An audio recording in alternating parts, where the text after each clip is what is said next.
votre émission Ma Profession, une émission qui vous amène à découvrir le professionnel des hommes de métier, les personnes qui assument des fonctions quelconques dans notre pays, ces beaux pays, comme je dis souvent, la République démocratique du Congo. Bonjour à tous. Aujourd'hui, nous avons l'honneur de recevoir une personne qui va parler de sa fonction. Il s'appelle M. Henri Kalama Akoulez. Il est le directeur général de l'Académie des Beaux-Arts. Avec lui, nous allons aborder le sujet qui s'intitule La gestion des établissements publics Académie des Beaux-Arts se démarque. Bonjour, directeur. Bonjour, madame. Vous allez bien? Je me porte très bien. Très heureux de vous recevoir. Le plaisir est bien. Déjà, meilleure vœux, bonne année, parce que nous tenons déjà à la fin de cette année, en 2023. Nous sommes heureux de vous recevoir, malgré on est chez vous, mais c'est notre plateau déjà. On va parler de votre fonction. Vous assumez une fonction qui fait parler beaucoup de gens. Avant de commencer, on veut d'abord connaître qui est Henri Kalama Akoulez. Bien, je commencerai déjà par vous réciproquer le vœu pour cette nouvelle année. Henri Kalama est professeur, artiste et directeur général de l'Académie des Beaux-Arts. Je suis docteur en arts plastiques et phénoménologie de l'art. Okay. Oui. Vous êtes directeur de l'Académie des Beaux-Arts. Quand on est avec vous, on veut vraiment savoir connaître. Pouvez nous parler en bref l'histoire de l'Académie des Beaux-Arts? Comment ça a commencé? C'était d'abord IST, aujourd'hui c'était devenu Académie des Beaux-Arts. D'où est venue cette transformation, cette renouvellement, il faut dire? Non, l'Académie des Beaux-Arts fait partie, c'est toujours une IST, une institution d'enseignement supérieur technique. Institut supérieur technique dénommé Académie des Beaux-Arts, comme il y a d'autres institutions qui sont des instituts supérieurs techniques, comme l'ISPT, comme l'ISC, toutes ces institutions qui font partie des conseils d'administration des écoles supérieures techniques, artistiques et technologiques. Donc l'Académie des Beaux-Arts a été créée en 1943. Et il a été transféré à Kinshasa en 1949 et il a pris la dénomination de l'Académie des Beaux-Arts en 1957 parce qu'avant on l'appelait l'école artistique de Saint-Luc, donc sur le modèle des écoles Saint-Luc belges, donc voilà. Et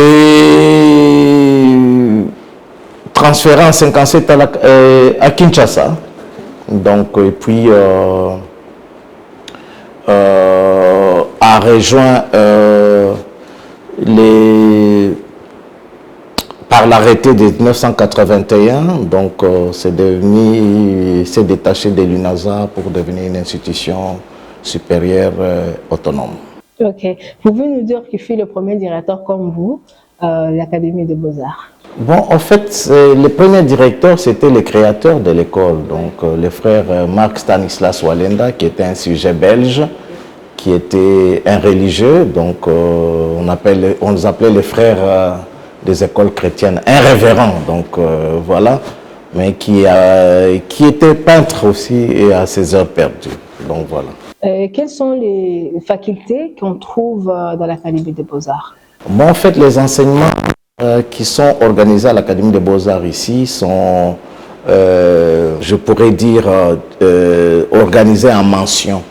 Il y a le mention art graphique et mention art plastique. Dans la mention art graphique, nous avons le parcours architecture d'intérieur, le parcours communication visuelle, parcours photographie et le parcours design. Et la mention art plastique, nous avons le parcours peinture, nous avons le parcours sculpture, le parcours céramique, le parcours métal et le parcours restauration et conservation d'œuvres d'art. Donc c'est ce que les autres pourraient mention, c'est ce que les autres pourraient appeler faculté. Donc voilà. C'est votre façon d'appeler. Mais non, ça c'est l'exigence du LMD, donc du système LMD. Donc avant on les appelait sections. Ok. DG Henri Kalama Akoulez. Donc Aujourd'hui, quand on parle de beaux-arts, on voit la beauté, on voit une autre image que vous avez donnée à l'Académie des beaux-arts. Quel est votre secret? Qu'est-ce qui vous a vraiment motivé de donner cette nouvelle image-là à l'Académie des beaux-arts? Moi, je crois qu'un mandataire public ou tout autre gestionnaire a l'obligation des résultats. Alors, c'est dans cette optique-là, c'est dire, c'est la voie de soi, je suis à prendre corps. Hein. Donc, je crois que ce qu'on voit à l'extérieur, c'est une résultante au fait d'une transformation en profondeur, savoir mettre un esprit sain qui se déploie dans un corps sain. Donc la qualité ne peut pas se concevoir dans le désordre, dans la saleté. Alors donc du coup les changements que nous voulons, la qualité que nous voulons, c'est une qualité qui se révèle au fait qu'il prend corps par l'établissement d'un environnement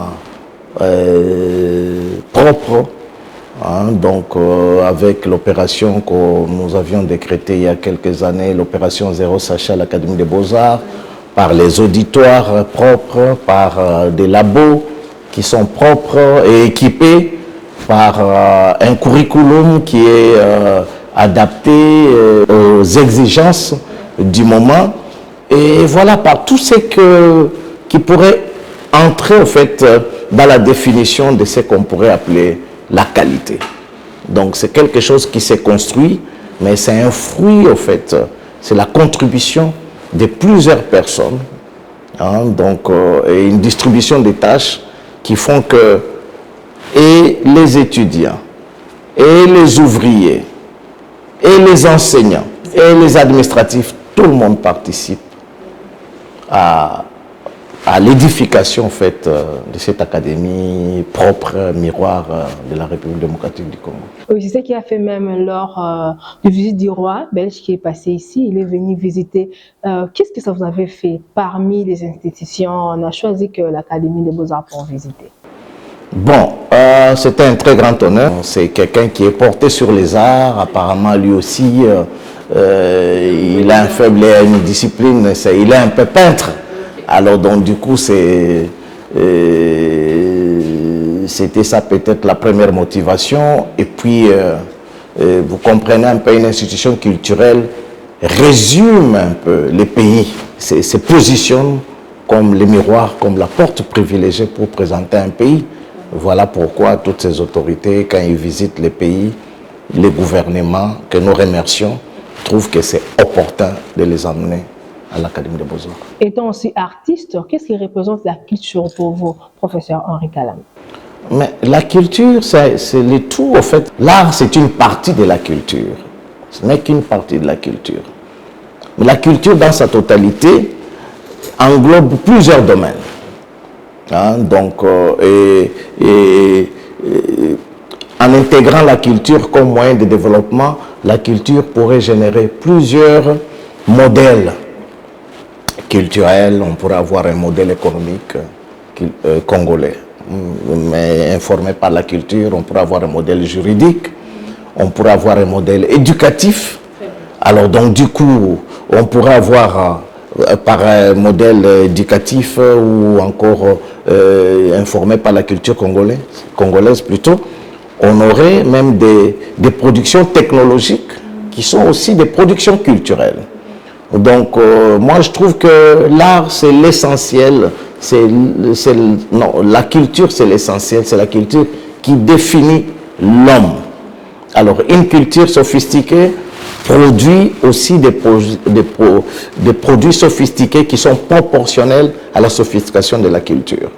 Mais malheureusement, chez nous, on ne voit que la partie distractive, hein, distractive de la culture, et on passe à côté de l'essentiel. Et c'est ce qui pourrait faire qu'on pourrait avoir un très grand retard là-dessus si nous ne repensons pas ou nous ne redéfinissons pas la culture.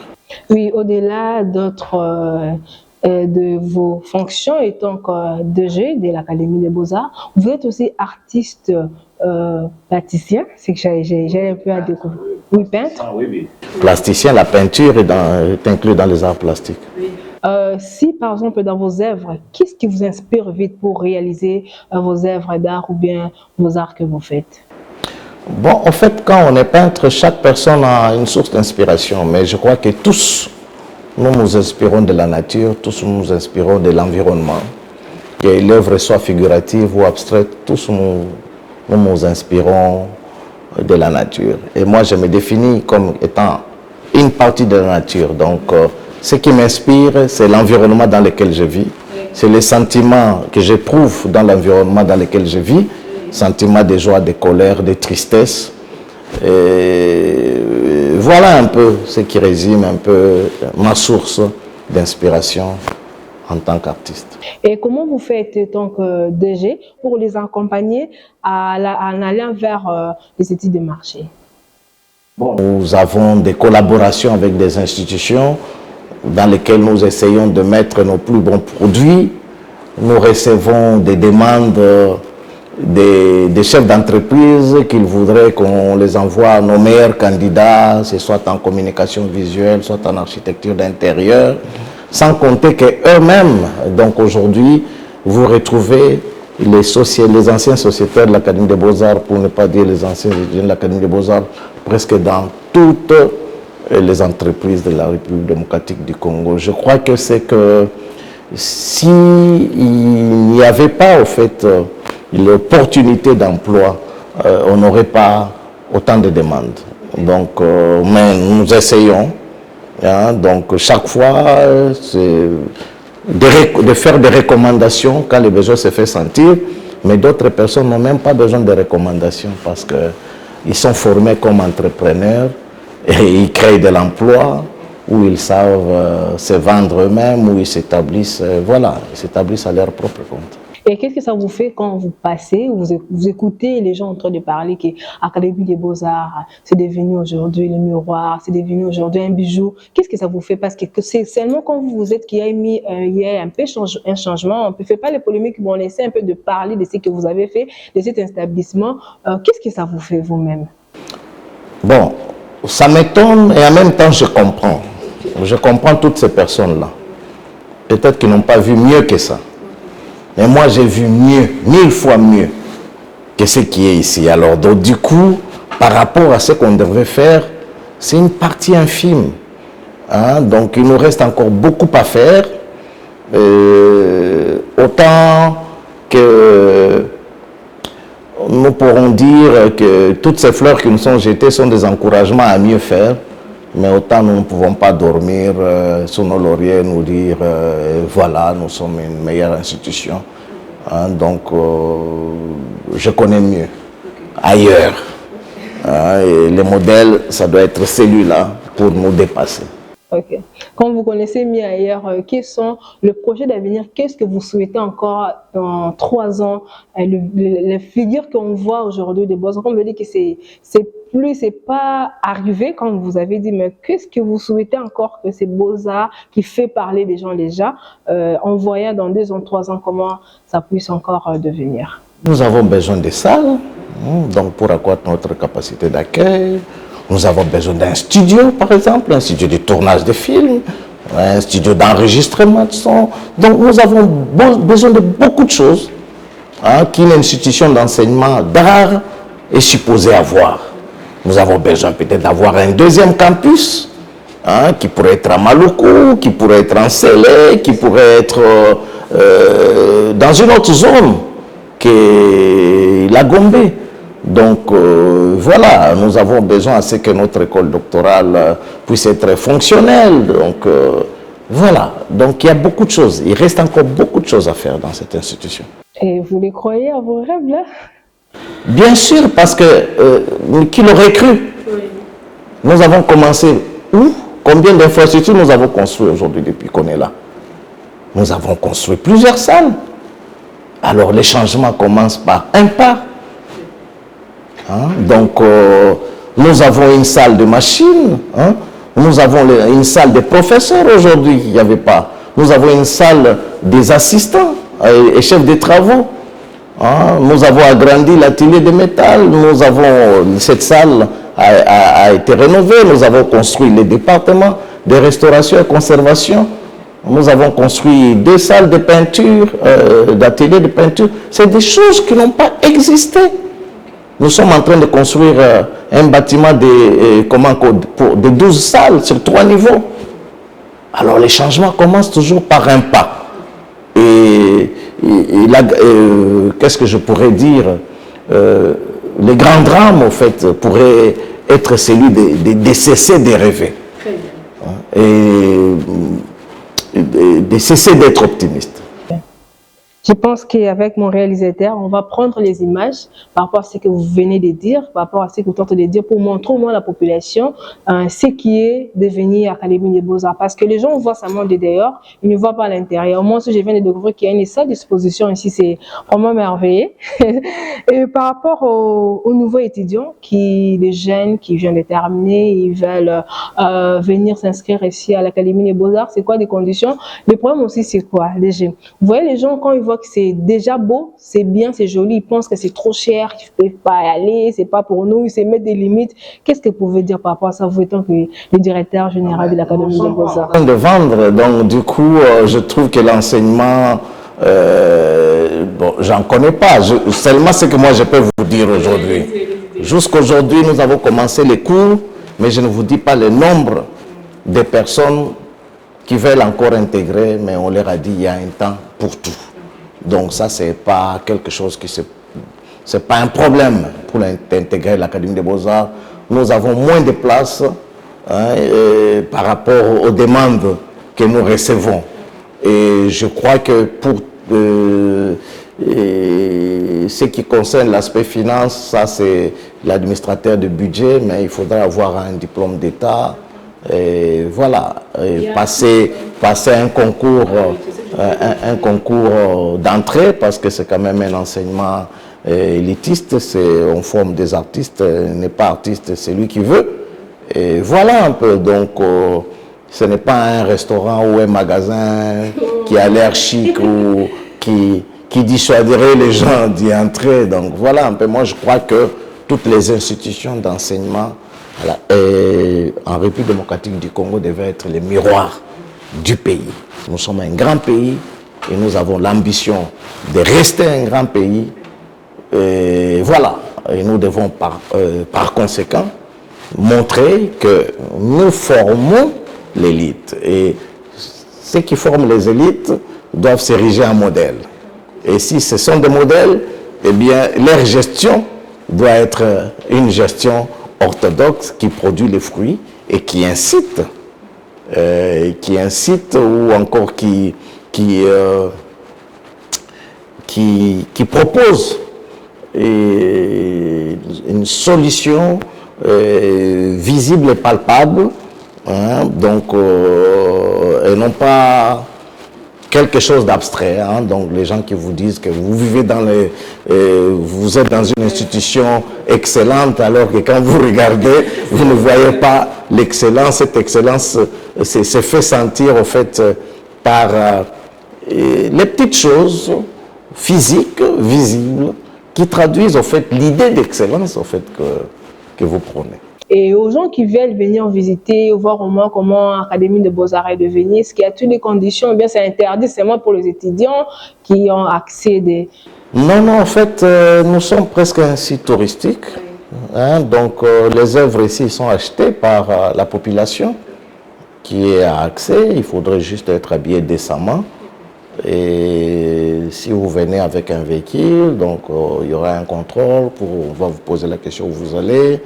Vous êtes piéton, donc peut-être que vous serez obligé de présenter votre identité pour qu'on puisse vous identifier. Et puis vous entrez, vous devez être habillé décemment. Surtout, vous devez éviter de jeter les immondices, ainsi de suite. Voilà un peu la condition. Sinon, nous ne sommes pas un parc public, nous sommes une institution d'enseignement, mais on voudrait quand même faire profiter à la population, prêcher par l'exemple, voilà, peut-être en voyant. Certaines personnes apprennent.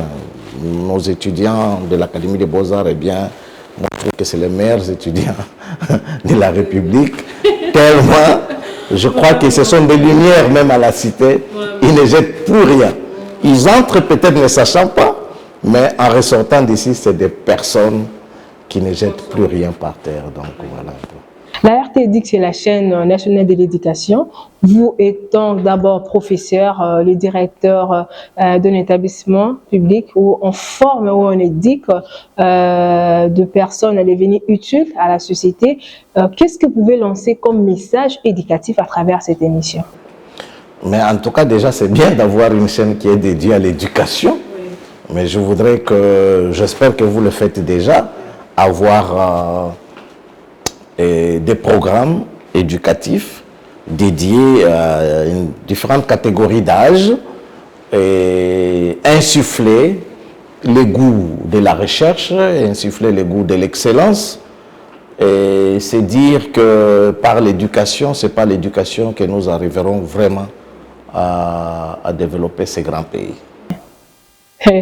Et par rapport à, vous voyez, cette émission, c'est aussi motiver un jeune qui veut devenir comme vous, une personne qui peut être inspirée par ce que vous faites. D'abord, vous êtes artiste peintre et aujourd'hui, vous êtes le directeur de l'Académie des Beaux-Arts. Un jeune qui vous regarde, il est aussi ambitieux, s'est dit « Waouh, je rêve de devenir un artiste peintre. » Aussi, pourquoi pas être aujourd'hui à la tête de l'établissement de l'État? Qui sera votre message, M. Henri Kalama? Mais mon message est simple. Il faut travailler. Hein? Donc voilà un peu. Je me dis, il faudra avoir l'âme d'un artiste. L'âme d'un artiste, ça c'est ce que je recommande même non seulement aux jeunes, même à toutes les personnes qui dirigent les institutions. L'âme d'un artiste, c'est premièrement être rêveur. C'est-à-dire être rêveur, savoir l'inspiration. OK? Des deux. Évaluer ses capacités ou encore renforcer ses capacités. Donc ses capacités et ses moyens. Et des trois, c'est mettre à l'action. Il n'y a pas d'artiste sans œuvre. Il n'y a pas de mandataire public sans œuvre, sans résultat. Alors donc du coup, pour ces jeunes-là,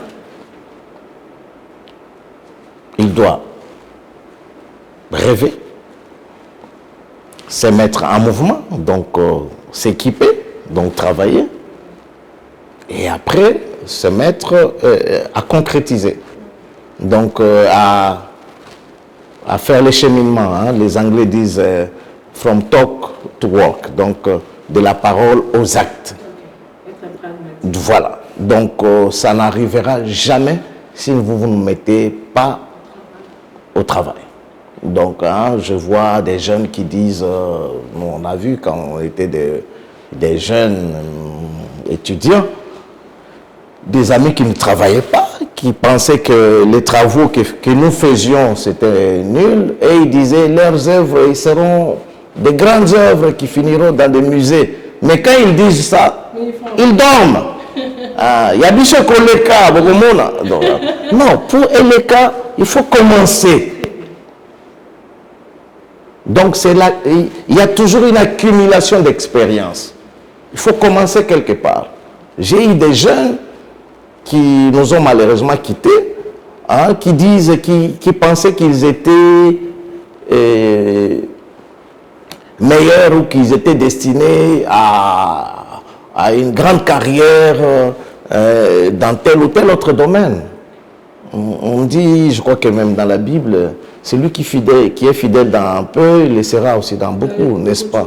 Voilà. Alors donc du coup, cette personne qui pense être un assistant, mais vous lui dites, bon voilà, vous allez me faire un petit travail administratif ici, il n'arrive pas. Il dit, bon non, parce que moi mon fort c'est enseigner. Mais vous avez enseigné où?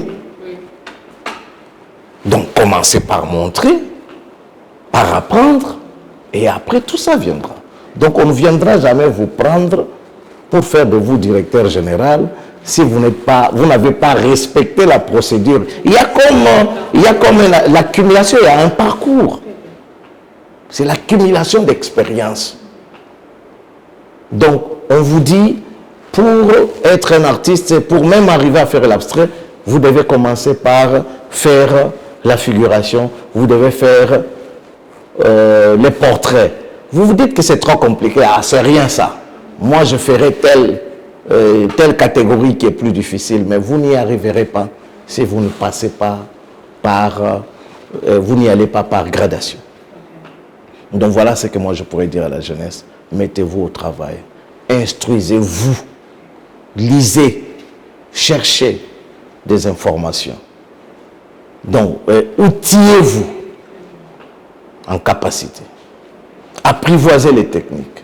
Henri Kalama, on voulait vraiment finir, mais ce que vous venez de dire là, ça m'a donné une autre question de vous poser par rapport à votre parcours. Aujourd'hui, on vous voit seulement DG de Beaux-Arts, artiste, mais les gens ne connaissent pas d'où est venu ce monsieur Henri Kalama. Vous pouvez répondre à cette question, s'il vous plaît?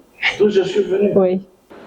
Je suis venu de Lubumbashi. J'ai fait l'Institut des Beaux-Arts de Lubumbashi, qui est une école secondaire de Beaux-Arts, où je n'ai pas attendu de finir mes études pour me considérer comme artiste. Oui, vous commencez à travailler. Dès là, oui, je commençais à exposer, à vendre mes œuvres. J'ai eu suffisamment de moyens à mon niveau pour me payer un billet d'avion seul pour venir ici à Kinshasa, où j'ai payé mes études seul ici à l'Académie des Beaux-Arts de Kinshasa, où en terminant, j'ai été retenu comme chargé de pratique professionnelle. Et après, j'ai eu la chance d'aller faire ma licence en Chine, mon master et mon PhD. Donc, je suis revenu, donc je suis passé, j'étais assistant, j'étais chargé de pratique professionnelle, j'étais assistant, j'étais chef de travaux, j'ai été professeur associé et je suis devenu professeur, donc voilà un peu. Donc, 2 ans après, j'étais artiste suffisamment reconnu parce que j'ai exposé presque partout à travers le monde, aux États-Unis, au Japon, en Chine, en Autriche, en France, en Belgique, et presque partout. Donc, du coup, je pourrais dire que c'est l'artiste qui a promu le directeur général. C'est la méritocratie. Arrivé déjà à la fin de cette émission, je pense qu'on a respecté l'heure, on n'a pas dépassé, hein, mais c'est Steve. Quel sera le dernier message? Nous sommes aussi à la fin de l'année. Le message que vous pouvez adresser à la population, à vos étudiants, à la famille, pour clôturer cette belle émission, Ma Profession. Oui. Bon, en fait, je voudrais... Merci déjà de vous être déplacé jusqu'ici chez nous, à l'Académie des Beaux-Arts. Je voudrais souhaiter bon vent à cette émission. Merci. Je voudrais vous présenter mes meilleurs vœux. Je voudrais présenter les meilleurs vœux à toute la communauté de l'Académie des Beaux-Arts. Je voudrais présenter mes meilleurs vœux au chef de l'État, Félix-Antoine Tshisekedi Tshilombo. Mes meilleurs vœux à son Excellence Samalou Koundé, qui est le Premier ministre. Mes meilleurs vœux à son Excellence Moïndo Nzangi, ministre de l'Enseignement supérieur et universitaire. Et mes meilleurs vœux à tous mes amis et à toutes les personnes qui me reconnaîtront. Merci beaucoup. Arrivé à la fin de cette émission, c'était vraiment un réel plaisir de vous recevoir. Après beaucoup des années derrière vous, hein, déjà. À tous les étudiants. Ah oui, c'est ça, vous dites à moi. Vraiment, c'était un réel plaisir, comme je viens de le dire tantôt. J'ai fait beaucoup de tours pour vous voir. Au moins, la patience m'a payé. Hein, parce qu'on a dit qu'il faut travailler. Au moins, moi aussi, j'ai fait aussi ma part. Je sais aussi de travailler pour vous avoir. C'est vraiment un plaisir pour moi. Merci pour votre temps. Vous avez accordé. Vous avez au moins à parler. Parce que c'est ça même l'important de cette émission. Parler de ce que vous faites. Donner aussi des autres le goût de devenir comme vous. C'était vraiment un réel plaisir. Merci beaucoup, monsieur Henri Kalama Akoulez. J'ai bien prononcé les noms. Hein? À tous les téléspectateurs de cette émission, vous qui aimez cette émission Ma Profession, vous nous appelez de partout. Vous m'appelez la sud-africaine. Je pense que je suis congolaise, donc j'aime vraiment ce style. Hein? Donc je suis congolaise, je vous aime beaucoup. Continuez toujours à suivre cette émission. Meilleure vie à vous. Vous êtes très nombreux, très nombreux. Je ne saurais pas citer les noms. Moment l'équipe de la RTD, monsieur Guy Chungu, monsieur Steve Onyoma, c'est ça? Monsieur Caleb Mukendi, M. Joe Ilonga, Madame Micheline, merci pour votre confiance. Merci à tout le monde, merci à ma famille. Moi, je vous aime beaucoup. Comme je vous dis tantôt, on se retrouve très prochainement, ce sera 2024. Bonne année à vous. On se dit au revoir et à très bientôt. Merci beaucoup.